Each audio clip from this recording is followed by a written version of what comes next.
नमस्कार, one page YouTube channel में आपका स्वागत है। आज सुनिए मुंशी प्रेमचंद की लिखी कहानी शराब की दुकान। कांग्रेस कमेटी में यह सवाल पेश था, शराब और ताड़ी की दुकानों पर कौन धरना देने जाए। कमेटी के 25 मेंबर सिर झुकाए बैठे थे, पर किसी के मुंह से बात न निकलती थी। मामला बड़ा नाजुक था। पुलिस के हाथों गिरफ्तार हो जाना तो ज्यादा मुश्किल बात न थी। पुलिस के कर्मचारी अपनी जिम्मेदारियों को समझते हैं। चूंकि अच्छे और बुरे तो सभी जगह होते हैं, लेकिन पुलिस के अफसर कुछ लोगों को छोड़कर सभ्यता से इतने खाली नहीं होते कि जाति और देश पर जान देने वालों के साथ दुर्व्यवहार करें। लेकिन नशेबाजों में यह जिम्मेदारी कहाँ।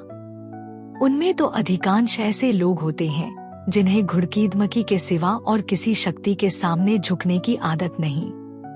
मारपीट से नशा हिरन हो सकता है, पर शांतिवादियों के लिए तो वह दरवाजा बंद है। तब कौन इस ओखली में सिर दे, कौन पियक्कड़ों की गालियां खाए। बहुत संभव है कि वे हाथापाई कर बैठें। उनके हाथों पिटना किसे मंजूर हो सकता था। फिर पुलिस वाले भी बैठे तमाशा न देखेंगे, उन्हें और भी भड़काते रहेंगे। पुलिस की शाह पाकर ये नशे के बंदे जो कुछ न कर डालें, वह थोड़ा ईंट का जवाब पत्थर से दे नहीं सकते, और इस समुदाय पर विनती का कोई असर नहीं। एक मेंबर ने कहा, मेरे विचार में तो इन जातों में पंचायतों को फिर संभालना चाहिए। इधर हमारी लापरवाही से उनकी पंचायतें निर्जीव हो गई हैं। इसके सिवा मुझे तो और कोई उपाय नहीं सूझता।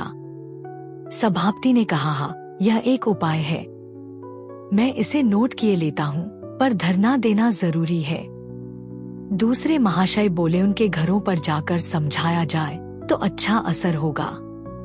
सभापति ने अपनी चिकनी खोपड़ी सहलाते हुए कहा, यह भी अच्छा उपाय है, मगर धरने को हम लोग त्याग नहीं सकते। फिर सन्नाटा हो गया। पिछली कतार में एक देवी भी मौन बैठी हुई थी। जब कोई मेंबर बोलता, वह एक नजर उसकी तरफ डालकर फिर सिर झुका लेती थी। यही कांग्रेस की लेडी मेंबर थी। उनके पति महाशय जीपी सक्सेना कांग्रेस के अच्छे काम करने वालों में थे। उनका देहांत हुए 3 साल हो गए थे। मिसेस सक्सेना ने इधर 1 साल से कांग्रेस के कामों में भाग लेना शुरू कर दिया था, और कांग्रेस कमेटी ने उन्हें अपना मेंबर चुन लिया था। वह शरीफ घरानों में जाकर स्वदेशी और खद्दर का प्रचार करती थी।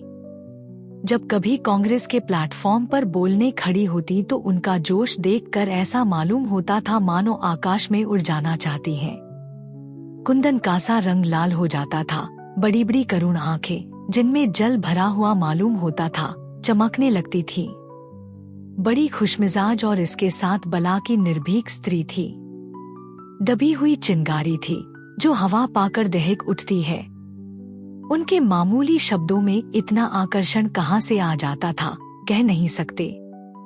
कमेटी के कई जवान मेंबर जो पहले कांग्रेस में बहुत कम आते थे, अब बिला नागा आने लगे थे। मिसेस सक्सेना कोई भी प्रस्ताव करें, उनका अनुमोदन करने वालों की कमी न थी। उनकी सादगी, उनका उत्साह, उनकी विनय, उनकी मृदुवाणी कांग्रेस पर उनका सिक्का जमाए देती थी। हर आदमी उनकी खातिर सम्मान की सीमा तय करता था, पर उनकी स्वाभाविक नम्रता उन्हें अपने दैवी साधनों से पूरा फायदा न उठाने देती थी। जब कमरे में आती, लोग खड़े हो जाते थे, पर वह पिछली सफ से आगे न बढ़ती थी। मिसेस सक्सेना ने प्रधान से पूछा, शराब की दुकानों पर औरतें धरना दे सकती हैं? सबकी आंखें उनकी ओर उठ गईं। इस प्रश्न का आशय सब समझ गए। प्रधान ने कातर स्वर में कहा, महात्मा जी ने तो यह काम औरतों ही को सुपुर्द करने पर जोर दिया है, पर मिसेस सक्सेना ने उन्हें अपना वाक्य पूरा न करने दिया। बोलीं, तो फिर मुझे इस काम पर भेज दीजिए। लोगों ने कुतूहल की आंखों से मिसेस सक्सेना को देखा। यह सुकुमारी, जिसके कोमल अंगों में शायद हवा भी छुपती हो, गंदी गलियों में ताड़ी और शराब की दुर्गंध भरी दुकानों के सामने जाने और नशे से पागल आदमियों की कलुषित आंखों और बाहों का सामना करने को कैसे तैयार हो गई। एक महाशय ने अपने समीप के आदमी के कान में कहा, बला की निडर औरत है। उन महाशय ने जले हुए शब्दों में उत्तर दिया, हम लोगों को कांटों में घसीटना चाहती हैं और कुछ नहीं। वह बेचारी क्या पिकेटिंग करेंगी? दुकान के सामने खड़ा तक तो हुआ न जाएगा। प्रधान ने सिर झुकाकर कहा, मैं आपके साहस और उत्सर्ग की प्रशंसा करता हूँ, लेकिन मेरे विचार में अभी इस शहर की दशा ऐसी नहीं है कि देवियां पिकेटिंग कर सकें। आपको खबर नहीं नशेबाज कितने मुहफट होते हैं। विनय तो वह जानते ही नहीं। मिसेस सक्सेना ने व्यंग्य भाव से कहा, तो क्या आपका विचार है कि कोई ऐसा जमाना भी आएगा जब शराबी लोग विनय और शील के पुतले बन जाएंगे? यह दशा तो हमेशा ही रहेगी। आखिर महात्मा जी ने कुछ समझ कर ही तो औरतों को यह काम सौंपा है। मैं नहीं कह सकती कि मुझे कहाँ तक सफलता होगी, पर इस कर्तव्य को टालने से काम न चलेगा। प्रधान ने पसोपेश में पढ़कर कहा, मैं तो आपको इस काम के लिए घसीटना उचित नहीं समझता, आगे आपको अख्तियार है। मिसेस सक्सेना ने जैसे विनय का आलिंगन करते हुए कहा, मैं आपके पास फरियाद लेकर न आऊंगी कि मुझे फला आदमी ने मारा या गाली दी। इतना जानती हूँ कि अगर मैं सफल हो गई तो ऐसी स्त्रियों की कमी न रहेगी जो इस काम को 16 आने अपने हाथ में न ले लें। इस पर एक नौजवान मेंबर ने कहा, मैं सभापति जी से निवेदन करूंगा कि मिसेस सक्सेना को यह काम देकर आप हिंसा का सामना कर रही हैं। इससे यह कहीं अच्छा है कि आप मुझे यह काम सौंपें। मिसेस सक्सेना ने गर्म होकर कहा, आपके हाथों हिंसा होने का डर और भी ज्यादा है। इस नौजवान मेंबर का नाम था जयराम। एक बार एक कड़ा व्याख्यान देने के लिए जेल हो आए थे, पर उस वक्त उनके सिर गृहस्थी का भार न था। कानून पढ़ते थे। अब उनका विवाह हो गया था, 2-3 बच्चे भी हो गए थे, दशा बदल गई थी। दिल में वही जोश, वही तड़प, वही दर्द था, पर अपनी हालत से मजबूर थे। मिसेस सक्सेना की ओर नम्र आग्रह से देखकर बोले, आप मेरी खातिर इस गंदे काम में हाथ न डालें। मुझे 1 सप्ताह का अवसर दीजिए। अगर इस बीच में कहीं दंगा हो जाए तो आपको मुझे निकाल देने का अधिकार होगा। मिसेस सक्सेना जयराम को खूब जानती थी। उन्हें मालूम था कि यह त्याग और साहस का पुतला है और अब तक परिस्थितियों के कारण पीछे दबका हुआ था। इसके साथ ही वह यह भी जानती थी कि इसमें वह धैर्य और बर्दाश्त नहीं है जो पिकेटिंग के लिए लाजमी है। जेल में उसने दारोगा को अपशब्द कहने पर चांटा लगाया था और उसकी सजा 3 महीने और बढ़ गई थी। बोली, आपके सिर गृहस्थी का भार है। मैं घमंड नहीं करती, पर जितने धैर्य से मैं यह काम कर सकती हूँ आप नहीं कर सकते। जयराम ने उसी नम्र आग्रह के साथ कहा, आप मेरे पिछले रिकॉर्ड पर फैसला कर रही हैं। आप भूल जाती हैं कि आदमी की अवस्था के साथ उसकी उद्दंडता घटती जाती है। प्रधान ने कहा, मैं चाहता हूँ महाशय जयराम इस काम को अपने हाथों में लें। जयराम ने प्रसन्न होकर कहा, मैं सच्चे हृदय से आपको धन्यवाद देता हूँ। मिसेस सक्सेना ने निराश होकर कहा, महाशय जयराम, आपने मेरे साथ बड़ा अन्याय किया है और मैं इसे कभी क्षमा न करूंगी। आप लोगों ने इस बात का आज नया परिचय दे दिया कि पुरुषों के अधीन स्त्रियां अपने देश की सेवा भी नहीं कर सकती। दूसरे दिन तीसरे पहर जयराम 5 स्वयंसेवकों को लेकर बेगमगंज के शराबखाने की पिकेटिंग करने जा पहुंचा। ताड़ी और शराब दोनों की दुकानें मिली हुई थी। ठेकेदार भी एक ही था। दुकान के सामने सड़क की पटरी पर अंदर के आंगन में नशेबाजों की टोलियां विष में अमृत का आनंद लूट रही थी। कोई वहां अफलातून से कम न था। कहीं वीरता की डींग थी, कहीं अपने दान दक्षिणा के पचड़े, कहीं अपने बुद्धि कौशल का आलाप। अहंकार नशे का मुख्य रूप है। एक बूढ़ा शराबी कह रहा था, भैया जिंदगानी का भरोसा नहीं। हाँ, कोई भरोसा नहीं। मेरी बात मान लो, जिंदगानी का कोई भरोसा नहीं। बस यही खाना खिलाना याद रह जाएगा। धन दौलत जगह जमीन सब धरी रह जाएगी। 2 ताड़ी वालों में एक दूसरी बहस छिड़ी हुई थी। हम तुम रियाया है भाई। हमारी मजाल है कि सरकार के सामने सिर उठा सकें। अपने घर में बैठकर बादशाह को गालियां दे लो लेकिन मैदान में आना कठिन है। कहाँ की बात भैया, सरकार तो बड़ी चीज है, लाल पगड़ी देखकर तो घर भाग जाते हो। छोटा आदमी भरपेट खा के बैठता है तो समझता है अब बादशाह हम ही हैं। लेकिन अपनी हैसियत को भूलना न चाहिए। बहुत पक्की बात कहते हो खा साहब, अपनी असलियत पर डटे रहो। जो राजा है वह राजा है, जो प्रजा है वह प्रजा है। भला प्रजा कहीं राजा हो सकता है।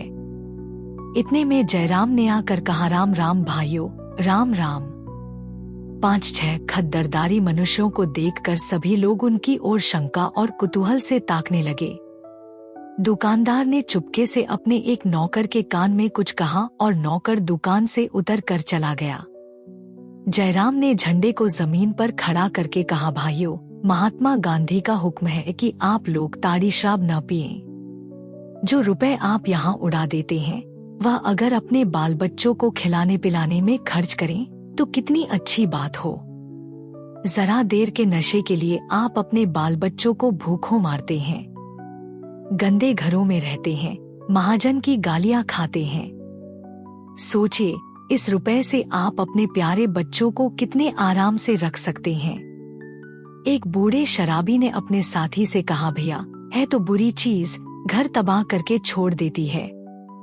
मुदा इतनी उम्र पीते कट गई तो अब मरते दम क्या छोड़ें। उसके साथी ने समर्थन किया, पक्की बात कहते हो चौधरी, जब इतनी उम्र पीते कट गई तो अब मरते दम क्या छोड़ें।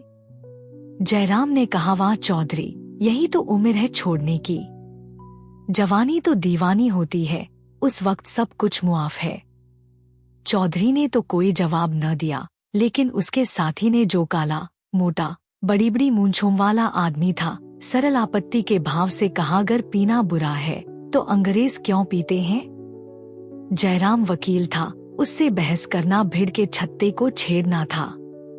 बोला, यह तुमने बहुत अच्छा सवाल पूछा भाई। अंग्रेजों के बाप दादा अभी 150-200 साल पहले लुटेरे थे। हमारे तुम्हारे बाप दादा ऋषि मुनि थे। लुटेरों की संतान पिए तो पीने दो।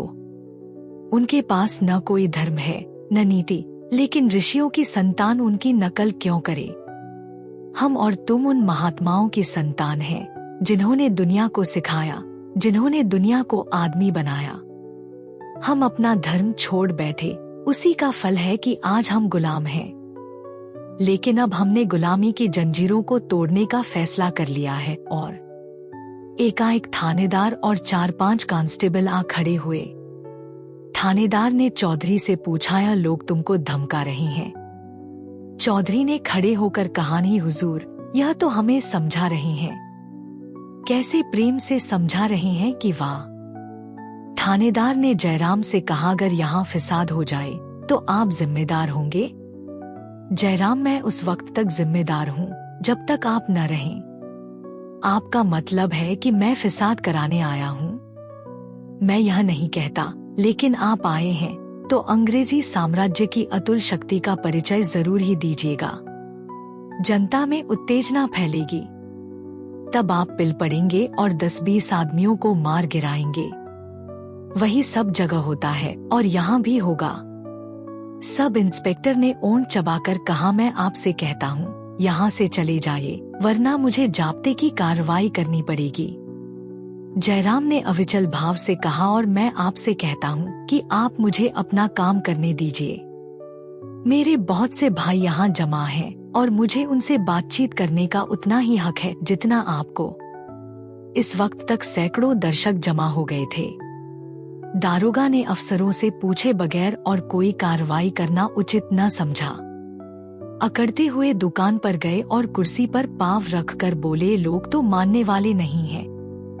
दुकानदार ने गिड़गिड़ाकर कहा, हुजूर, मेरी तो बधिया बैठ जाएगी। दारोगा 2-4 गुंडे बुलाकर भगा क्यों नहीं देते। मैं कुछ न बोलूंगा। हाँ, जरा एक बोतल अच्छी सी भेज देना। कल न जाने क्या भेज दिया, कुछ मजा ही नहीं आया। थानेदार चला गया तो चौधरी ने अपने साथी से कहा, देखा कल्लू, थानेदार कितना बिगड़ रहा था। सरकार चाहती है कि हम लोग खूब शराब पिएं और कोई हमें समझाने न पाए। शराब का पैसा भी तो सरकार ही में जाता है। कल्लू ने दार्शनिक भाव से कहा, हर एक बहाने से पैसा खींचते हैं सब। चौधरी, तो फिर क्या सलाह है तो बुरी चीज। कल्लू, बहुत बुरी चीज है भैया, महात्मा जी का हुक्म है तो छोड़ ही देना चाहिए। चौधरी, अच्छा तो यह लो, आज से अगर पिए तो दोगला। यह कहते हुए चौधरी ने बोतल जमीन पर पटक दी। आधी बोतल शराब जमीन पर बहकर सूख गई। जयराम को शायद जिंदगी में कभी इतनी खुशी न हुई थी। जोर जोर से तालियां बजाकर उछल पड़े। उसी वक्त दोनों ताड़ी पीने वालों ने भी महात्मा जी की जय पुकारी और अपनी हाड़ी जमीन पर पटक दी। एक स्वयंसेवक ने लपक कर फूलों की माला ली और चारों आदमियों के गले में डाल दी। सड़क की पटरी पर कई नशेबाज बैठे इन चारों आदमियों की तरफ उस दुर्बल भक्ति से ताक रहे थे जो पुरुषार्थहीन मनुष्यों का लक्षण है। वहां एक भी ऐसा व्यक्ति न था जो अंग्रेजों की मासमदिरा या ताड़ी को जिंदगी के लिए अनिवार्य समझता हो और उसके बगैर जिंदगी की कल्पना भी न कर सके। सभी लोग नशे को दूषित समझते थे, केवल दुर्बलेंद्रिय होने के कारण नित्य आकर पी जाते थे। चौधरी जैसे घाघ पियक्कड़ को बोतल पटकते देखकर उनकी आंखें खुल गईं। एक मरियल दाढ़ी वाले आदमी ने आकर चौधरी की पीठ ठोंकी। चौधरी ने उसे पीछे ढकेलकर कहा, पीठ क्या ठोंकते हो जी, जाकर अपनी बोतल पटक दो। दाढ़ी वाले ने कहा, आज और पी लेने दो चौधरी, अल्लाह जानता है कल से इधर भूल कर भी ना आऊंगा। चौधरी, जितनी बची हो उसके पैसे हमसे ले लो, घर जाकर बच्चों को मिठाई खिला देना। दाढ़ी वाले ने जाकर बोतल पटक दी और बोला, लो तुम भी क्या कहोगे, अब तो हुए खुश। चौधरी, अब तो न पियोगे कभी। दाढ़ी वाले ने कहा, अगर तुम न पियोगे तो मैं भी न पीऊंगा। जिस दिन तुमने पी उसी दिन फिर शुरू कर दी। चौधरी की तत्परता ने दुराग्रह की जड़ें हिला दी। बाहर अभी 5-6 आदमी और थे। वे सचेत निर्लज्जता से बैठे हुए अभी तक पीते जाते थे। जयराम ने उनके सामने जाकर कहा, भाइयों, आपके 5 भाइयों ने अभी आपके सामने अपनी अपनी बोतल पटक दी। क्या आप उन लोगों को बाजी जीत ले जाने देंगे? एक थिगने काले आदमी ने, जो किसी अंग्रेज का खानसामा मालूम होता था, लाल लाल आंखें निकाल कर कहा, हम पीते हैं, तुमसे मतलब? तुमसे भीख मांगने तो नहीं जाते? जयराम ने समझ लिया, अब बाजी मार ली। गुमराह आदमी जब विवाद करने पर उतर आए तो समझ लो वह रास्ते पर आ जाएगा। चुप्पा ऐब वह चिकना घड़ा है जिस पर किसी बात का असर नहीं होता। जयराम ने कहा, अगर मैं अपने घर में आग लगाऊं तो उसे देखकर क्या आप मेरा हाथ न पकड़ लेंगे? मुझे तो इसमें रत्ती भर संदेह नहीं है कि आप मेरा हाथ ही न पकड़ लेंगे, बल्कि मुझे वहां से जबरदस्ती खींच ले जाएंगे। चौधरी ने खानसामा की तरफ मुग्ध आंखों से देखा, मानो कह रहा है, इसका तुम्हारे पास क्या जवाब है? और बोला, जमादार, अब इसी बात पर बोतल पटक दो। खानसामा ने जैसे काट खाने के लिए दांत तेज कर लिए और बोला, बोतल क्यों पटक दूं? पैसे नहीं दिए हैं। चौधरी परास्त हो गया। जयराम से बोला, इन्हें छोड़िए बाबूजी, यह लोग इस तरह मानने वाले असामी नहीं हैं। आप इनके सामने जान भी दे दे तो भी शराब न छोड़ेंगे। हाँ, पुलिस की एक घुड़की पा जाएं तो फिर कभी इधर भूल कर भी न आएं। खानसामा ने चौधरी की ओर तिरस्कार के भाव से देखा, जैसे कह रहा हो, क्या तुम समझते हो कि मैं ही मनुष्य हूँ, यह सब पशु हैं? फिर बोला, तुमसे क्या मतलब है जी, क्यों बीच में कूदे पड़ते हो? मैं तो बाबूजी से बात कर रहा हूँ। तुम कौन होते हो बीच में बोलने वाले? मैं तुम्हारी तरह नहीं हूँ कि बोतल पटक कर वाह वाह कराऊं। कल फिर मुंह में कालिख लगाऊं, घर पर मंगवा कर पीऊं। जब यहाँ छोड़ेंगे तो सच्चे दिल से छोड़ेंगे। फिर कोई लाख रुपए भी दे तो आंख उठाकर न देखें। जयराम, मुझे आप लोगों से ऐसी ही आशा है। चौधरी ने खानसामा की ओर कटाक्ष करके कहा, क्या समझते हो मैं कल फिर पीने आऊंगा? खानसामा ने उद्दंडता से कहा, हा, कहता हूं तुम आओगे और बद कराओगे। कहो, पक्के कागज पर लिख दूं। चौधरी, अच्छा भाई, तुम बड़े धर्मात्मा हो, मैं पापी सही। तुम छोड़ोगे तो जिंदगी भर के लिए छोड़ोगे, मैं आज छोड़कर कल फिर पीने लगूंगा, यही सही। मेरी एक बात गांठ बांध लो, तुम उस बखत छोड़ोगे जब जिंदगी तुम्हारा साथ छोड़ देगी। इसके पहले तुम नहीं छोड़ सकते। खानसामा, तुम मेरे दिल का हाल क्या जानते हो? चौधरी, जानता हूं, तुम्हारे जैसे सैकड़ों आदमी को भुगत चुका हूं। खानसामा, तो तुमने ऐसे वैसे बेशर्मों को देखा होगा, हयादार आदमियों को न देखा होगा। यह कहते हुए उसने जाकर बोतल पटक दी और बोला, अब अगर तुम इस दुकान पर देखना तो मुंह में कालिख लगा देना। चारों तरफ तालियां बजने लगी। मर्द ऐसे होते हैं। ठेकेदार ने दुकान के नीचे उतरकर कहा, तुम लोग अपनी अपनी दुकान पर क्यों नहीं जाते जी? मैं तो किसी की दुकान पर नहीं जाता। एक दर्शक ने कहा, खड़े हैं तो तुमसे मतलब? सड़क तुम्हारी नहीं है, तुम गरीबों को लूटे जाओ। किसी के बाल बच्चे भूखों मरे, तुम्हारा क्या बिगड़ता है? दूसरे शराबियों से, क्या यारो, अब भी पीते जाओगे? जानते हो यह किसका हुक्म है? अरे कुछ भी तो शर्म करो। जयराम ने दर्शकों से कहा, आप लोग यहाँ भीड़ न लगाएं और न किसी को भला बुरा कहें। मगर दर्शकों का समूह बढ़ता जाता था। अभी तक 4-5 आदमी बेगम बैठे हुए कुल्हड़ पर कुल्हड़ चढ़ा रहे थे। एक मंचले आदमी ने जाकर उस बोतल को उठा लिया जो उनके बीच में रखी हुई थी और उसे पटकना चाहता था कि चारों शराबी उठ खड़े हुए और उसे पीटने लगे। जयराम और उसके स्वयंसेवक तुरंत वहां पहुंच गए और उसे बचाने की चेष्टा करने लगे कि चारों उसे छोड़कर जयराम की तरफ लपके। दर्शकों ने देखा कि जयराम पर मार पड़ा चाहती है तो कई आदमी झल्लाकर उन चारों शराबियों पर टूट पड़े। लातें, घूंसे और डंडे चलाने लगे। जयराम को इसका कुछ अवसर न मिलता था कि किसी को समझाए। दोनों हाथ फैलाए उन चारों के वारों से बच रहा था। वह चारों भी आपे से बाहर होकर दर्शकों पर डंडे चला रहे थे। जयराम दोनों तरफ से मार खाता था।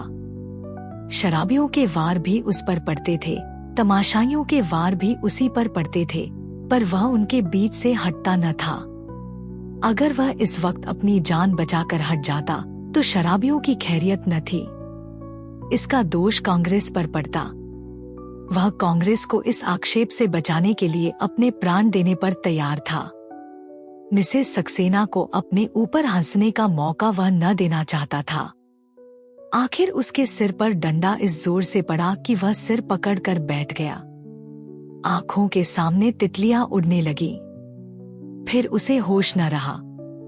जयराम सारी रात बेहोश पड़ा रहा। दूसरे दिन सुबह को जब उसे होश आया तो सारी देह में पीड़ा हो रही थी और कमजोरी इतनी थी कि रह रह कर जी डूबता जाता था। एकाएक सिरहाने की तरफ आंख उठ गई तो मिसेस सक्सेना बैठी न जाईं। उन्हें देखते ही स्वयंसेवकों के मना करने पर भी उठ बैठा।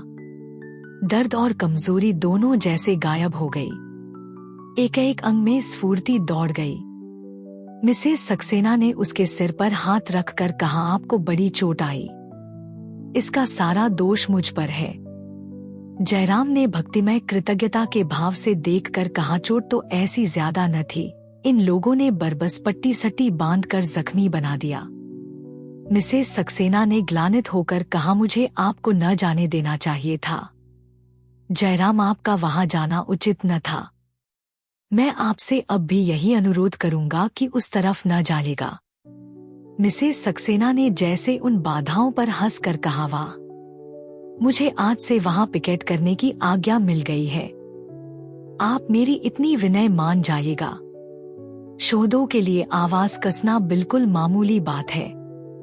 मैं आवाजों की परवाह नहीं करती। तो फिर मैं भी आपके साथ चलूंगा। आप इस हालत में? मिसेस सक्सेना ने आश्चर्य से कहा, मैं बिल्कुल अच्छा हूँ, सच? यह नहीं हो सकता। जब तक डॉक्टर यह न कह देगा कि अब आप वहां जाने के योग्य हैं, आपको न जाने दूंगी। किसी तरह नहीं, तो मैं भी आपको न जाने दूंगा। मिसेस सक्सेना ने मृदु व्यंग्य के साथ कहा, आप भी अन्य पुरुषों ही की भांति स्वार्थ के पुतले हैं। सदा यश खुद लूटना चाहते हैं, औरतों को कोई मौका नहीं देना चाहते। कम से कम यह तो देख लीजिए कि मैं भी कुछ कर सकती हूँ या नहीं। जयराम ने व्यथित कंठ से कहा, जैसी आपकी इच्छा। तीसरे पहर मिसेस सक्सेना 4 स्वयंसेवकों के साथ बेगमगंज चली। जयराम आंखें बंद किए चारपाई पर पड़ा था। शोर सुनकर चौंका और अपनी स्त्री से पूछा, यह कैसा शोर है? स्त्री ने खिड़की से झांक कर देखा और बोली, वह औरत जो कल आई थी झंडा लिए कई आदमियों के साथ जा रही है। इसे शर्म भी नहीं आती। जयराम ने उसके चेहरे पर क्षमा की दृष्टि डाली और विचार में डूब गया। फिर वह उठ खड़ा हुआ और बोला, मैं भी वहीं जाता हूँ। स्त्री ने उसका हाथ पकड़कर कहा, अभी कल मार खाकर आए हो, आज फिर जाने की सूझी। जयराम ने हाथ छुड़ा कर कहा, तुम उसे मार कहती हो, मैं उसे उपहार समझता हूँ।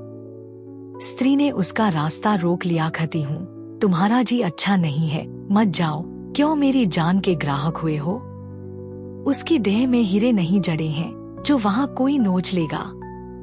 जयराम ने मिन्नत करके कहा, मेरी तबीयत बिल्कुल अच्छी है चम्मू, अगर कुछ कसर है तो वह भी मिट जाएगी। भला सोचो, यह कैसे मुमकिन है कि एक देवी उन शोहदों के बीच में पिकेटिंग करने जाए और मैं बैठा रहूं? मेरा वहां रहना जरूरी है। अगर कोई बात आ पड़ी तो कम से कम मैं लोगों को समझा तो सकूंगा। चम्मू ने जलकर कहा, यह क्यों नहीं कहते कि कोई और ही चीज खींचे लिए जाती है? जयराम ने मुस्कुराकर उसकी ओर देखा, जैसे कह रहा हो, यह बात तुम्हारे दिल से नहीं कंठ से निकल रही है, और कतरा कर निकल गया। फिर द्वार पर खड़ा होकर बोला, शहर में 3 लाख से कुछ ही कम आदमी हैं, कमेटी में भी 30 मेंबर हैं, मगर सबके सब जी चुरा रहे हैं।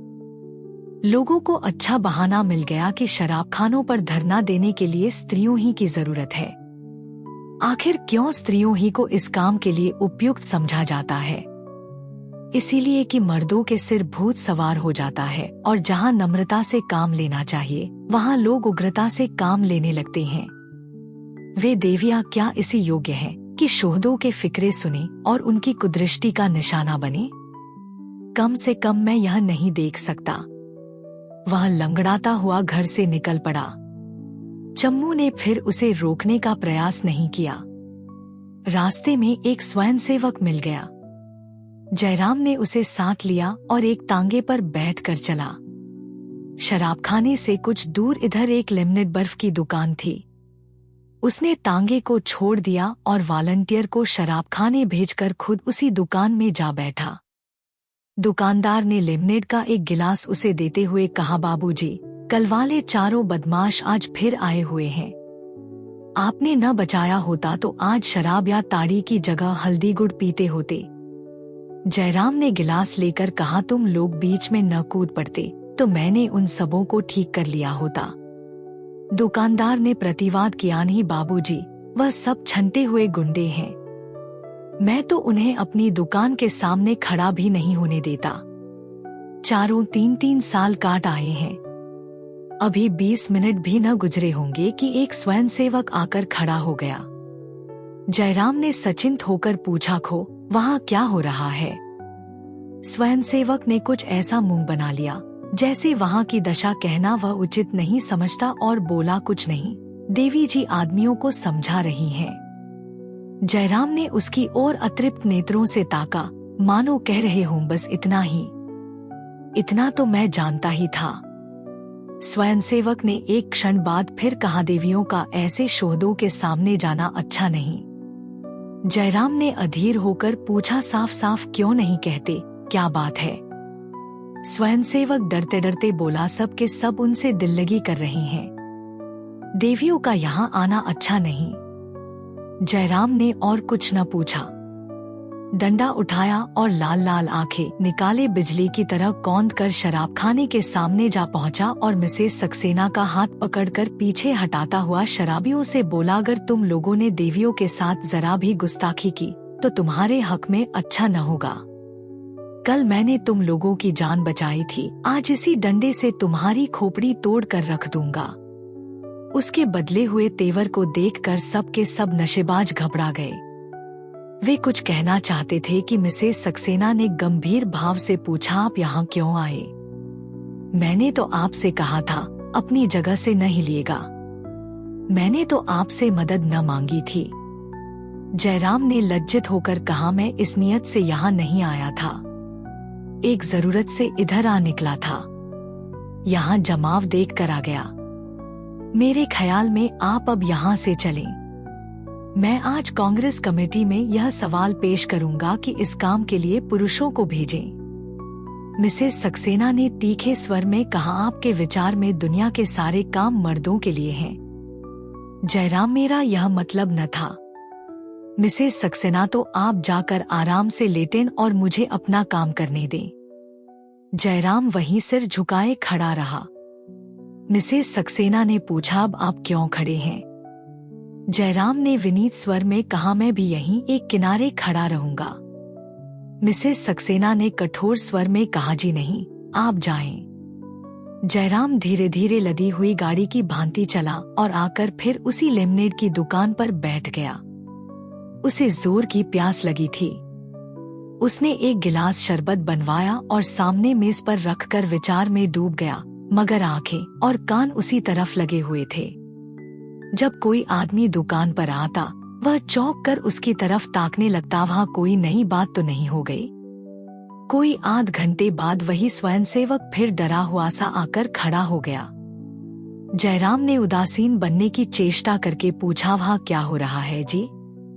स्वयंसेवक ने कानों पर हाथ रखकर कहा, मैं कुछ नहीं जानता बाबूजी, मुझसे कुछ न पूछिए। जयराम ने एक साथ ही नम्र और कठोर होकर पूछा, फिर कोई छेड़छाड़ हुई? स्वयंसेवक जी, नहीं, कोई छेड़छाड़ नहीं हुई। एक आदमी ने देवी जी को धक्का दे दिया, वे गिर पड़ी। जयराम निस्पंद बैठा रहा, पर उसके अंतराल में भूकंप सा मचा हुआ था। बोलाउन के साथ के स्वयंसेवक क्या कर रहे हैं? खड़े हैं। देवी जी उन्हें बोलने ही नहीं देती। तो क्या बड़े जोर से धक्का दिया? जी हाँ, गिर पड़ी, घुटनों में चोट आ गई। वे आदमी साथ पी रहे थे। जब एक बोतल उड़ गई तो उनमें से एक आदमी दूसरी बोतल लेने चला। देवी जी ने रास्ता रोक लिया। बस उसने धक्का दे दिया। वही जो काला काला मोटा सा आदमी है। कल वाले चारों आदमियों की शरारत है। जयराम उन्माद की दशा में वहां से उठा और दौड़ता हुआ शराब खाने के सामने आया। मिसेस सक्सेना सिर पकड़े जमीन पर बैठी हुई थी और वह काला मोटा आदमी दुकान के कटघरे के सामने खड़ा था। 50 आदमी जमा थे। जयराम ने उसे देखते ही लपक कर उसकी गर्दन पकड़ ली और इतने जोर से दबाई कि उसकी आंखें बाहर निकल आईं। मालूम होता था उसके हाथ फौलाद के हो गए हैं। सहसा मिसेस सक्सेना ने आकर उसका फौलादी हाथ पकड़ लिया और भवें सिकोड़ कर बोली, छोड़ दो इसकी गर्दन। क्या इसकी जान ले लोगे? जयराम ने और जोर से उसकी गर्दन दबाई और बोला, हाँ, ले लूंगा। ऐसे दुष्ट की यही सजा है। मिसेस सक्सेना ने अधिकारगर्व से गर्दन उठाकर कहा, आपको यहाँ आने का कोई अधिकार नहीं है। एक दर्शक ने कहा, ऐसा दबाओ बाबूजी कि साला ठंडा हो जाए। इसने देवी जी को ऐसा ढकेला कि बेचारी गिर पड़ी। हमें तो बोलने का हुक्म नहीं है, नहीं तो हड्डी तोड़ कर रख देते। जयराम ने शराबी की गर्दन छोड़ दी। वह किसी बांस के चंगुल से छूटी हुई चिड़िया की तरह सहमा हुआ खड़ा हो गया। उसे एक धक्का देते हुए उसने मिसेस सक्सेना से कहा, आप यहाँ से चलती क्यों नहीं? आप जाएं, मैं बैठता हूँ। अगर एक छटाक शराब बिक जाए तो मेरा कान पकड़ लीजिएगा। उसका दम फूलने लगा, आंखों के सामने अंधेरा छा रहा था। वह खड़ा न रह सका। जमीन पर बैठकर रुमाल से माथे का पसीना पोंछने लगा। मिसेस सक्सेना ने परिहास करके कहा, आप कांग्रेस नहीं है कि मैं आपका हुक्म मानूं। अगर आप यहाँ से न जाएंगे तो मैं सत्याग्रह करूंगी। फिर एकाएक कठोर होकर बोली, जब तक कांग्रेस ने इस काम का भार मुझ पर रखा है, आपको मेरे बीच में बोलने का कोई हक नहीं है। आप मेरा अपमान कर रहे हैं। कांग्रेस कमेटी के सामने आपको इसका जवाब देना होगा। जयराम तिलमिला उठा, बिना कोई जवाब दिए लौट पड़ा और वेग से घर की तरफ चला, पर ज्यों-ज्यों आगे बढ़ता था उसकी गति मंद होती जाती थी। यहाँ तक कि बाजार के दूसरे सिरे पर आकर वह रुक गया। रस्सी यहाँ खत्म हो गई। उसके आगे जाना उसके लिए असाध्य हो गया। जिस झटके ने उसे यहाँ तक भेजा था, उसकी शक्ति अब शेष हो गई थी। उन शब्दों में जो कटुता और चोट थी, उसमें अब उसे सहानुभूति और स्नेह की सुगंध आ रही थी। उसे फिर चिंता हुई, न जाने वहां क्या हो रहा है। कहीं उन बदमाशों ने और कोई दुष्टता न की हो या पुलिस न आ जाए। वह बाजार की तरफ मुड़ा, लेकिन एक कदम ही चलकर फिर रुक गया। ऐसे पसोपेश में वह कभी न पड़ा था। सहसा उसे वही स्वयंसेवक दौड़ता आता दिखाई दिया। वह बदहवास होकर उससे मिलने के लिए खुद भी उसकी तरफ दौड़ा। बीच में दोनों मिल गए। जयराम ने हाफते हुए पूछा, क्या हुआ? क्यों भागे जा रहे हो? स्वयंसेवक ने दम लेकर कहा, बड़ा गजब हो गया बाबूजी। आपके आने के बाद वह काला शराबी बोतल लेकर दुकान से चला तो देवी जी दरवाजे पर बैठ गईं। वह बार बार देवी जी को हटाकर निकलना चाहता है, पर वह फिर आकर बैठ जाती हैं। धक्कम धक्के में उनके कुछ कपड़े फट गए हैं और कुछ चोट भी। अभी बात पूरी न हुई थी कि जयराम शराबखाने की तरफ दौड़ा। जयराम शराबखाने के सामने पहुंचा तो देखा मिसेस सक्सेना के चारों स्वयंसेवक दुकान के सामने लेटे हुए हैं और मिसेस सक्सेना एक किनारे सिर झुकाए खड़ी हैं। जयराम ने डरते डरते उनके चेहरे पर निगाह डाली। आंचल पर रक्त की बूंदें दिखाई दी। उसे फिर कुछ सुध न रही। खून की वह चिंगारियां जैसे उसके रोम रोम में समा गईं। उसका खून खौलने लगा, मानो उसके सिर खून सवार हो गया हो। वह उन चारों शराबियों पर टूट पड़ा और पूरे जोर के साथ लकड़ी चलाने लगा। एक एक बूंद की जगह वह एक एक घड़ा खून बहा देना चाहता था। खून उसे कभी इतना प्यारा न था। खून में इतनी उत्तेजना है, इसकी उसे खबर न थी। वह पूरे जोर से लकड़ी चला रहा था। मिसेस सक्सेना कब आकर उसके सामने खड़ी हो गई, उसे कुछ पता न चला। जब वह जमीन पर गिर पड़ी, तब उसे जैसे होश आ गया हो। उसने लकड़ी फेंक दी और वहीं निश्चल निस्पंद खड़ा हो गया, मानो उसका रक्त प्रवाह रुक गया है। चारों स्वयंसेवकों ने दौड़कर मिसेस सक्सेना को पंखा झलना शुरू किया। दुकानदार ठंडा पानी लेकर दौड़ा। एक दर्शक डॉक्टर को बुलाने भागा, पर जयराम वहीं बेजान खड़ा था, जैसे स्वयं अपने तिरस्कार भाव का पुतला बन गया हो। अगर इस वक्त कोई उसके दोनों हाथ काट डालता, कोई उसकी आंखें लाल लोहे से फोड़ देता, तब भी वह चूं न करता। फिर वहीं सड़क पर बैठकर उसने अपने लज्जित, तिरस्कृत, पराजित मस्तक को भूमि पर पटक दिया और बेहोश हो गया। उसी वक्त उस काले मोटे शराबी ने बोतल जमीन पर पटक दी और उसके सिर पर ठंडा पानी डालने लगा। एक शराबी ने लाइसेंसदार से कहा, तुम्हारा रोजगार अन्य लोगों की जान लेकर रहेगा। अब तो अभी दूसरा ही दिन है।